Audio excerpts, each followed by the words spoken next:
Okay, so once again, you should be in your assigned seats. Put everything into your cubbies. You need a pencil out, and you also are going to need a phone or a Chromebook, something that you can check your email with. Today, you're going to be starting your inspiration pages for value scale and balance. Here are some examples. I just pulled these off the internet. I was looking for things that showed value and that you could go in and use some of the imagery from it to create balance either asymmetrically or symmetrically. So think in your head as you're looking at, say, this image here. Does this look symmetrically balanced? So like a butterfly, fold it in half, it's the same on both sides. Or does it look asymmetrically balanced? And remember that symmetrically balanced, it could be the same exact thing like a butterfly, or it could be the weight. So it's the amount of imagery on one side is the same as the other side and arranged the same way. Take a look at this one here. Is this symmetrically or asymmetrically balanced? Okay. Another thing in your final project, which again, this is not your final project, this is your inspiration for your planning for your final project, okay, is that you're going to have 5 values of the same color in your project. So if you use only pencil, it's 5 values of that graphite color. If you use, say, greens in it, it's going to be 5 values, 5 different shades, okay, of that same green color. Right now, what you're doing is if you have color printouts, you're cutting up and gluing down those things and then adding color, texture, values. You practice value with the colored pencils and or markers today. Um, to kind of unify this, you can add notes to it. You can, um, you know, whatever your inspiration is in there. You should have use the whole page by the time you're done with your inspiration page. You should have imagery and color there so I can look at it and tell what kinds of things might be showing up in your final.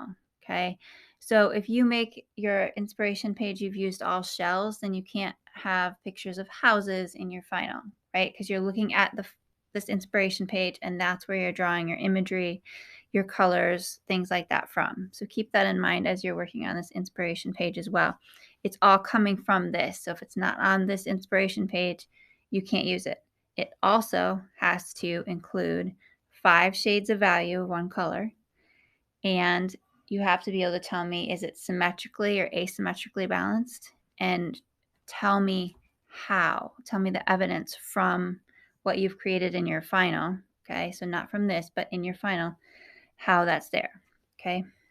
So today, first thing I'm going to have you open up your school email while the sub is passing out your colors and your printouts if you had something to print. I have sent you some comments about your images and things like that on there. That up, check it out. Do not get a color print back. You need to draw your imagery for the inspiration page instead. And I've got a demo video I'm going to show you in just a minute here.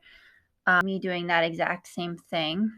Make sure you write your name on the back of the paper that gets handed out. This is now the back, the side with your name on it. So you're going to use the side without your name. You're creating an inspiration page for value and balance. Okay, remember that. You're looking at this for how to make, or for inspiration in making your final that will start on Thursday. Use the images that you printed out or drawing them if you don't have any printed out, along with colored pencils and markers to create your inspiration page. You will base the final project on this page. Okay, so anything that's on that can be utilized in your project. Think about this as a brainstorming and sketching area. It's not your final project, but your final will be based on this. The inspiration pages are due Wednesday, so tomorrow at the end of class, and then Thursday we'll be starting the new project. Okay, I don't have a color printer, so I'm going to go ahead and draw mine out.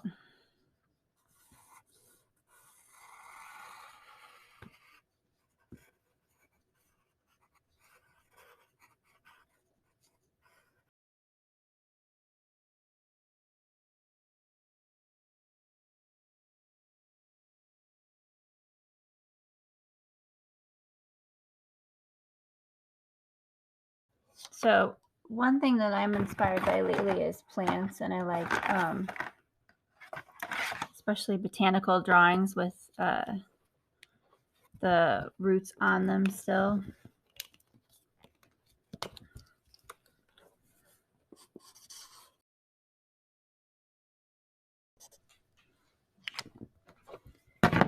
Adding some other colors that I'm inspired by as well.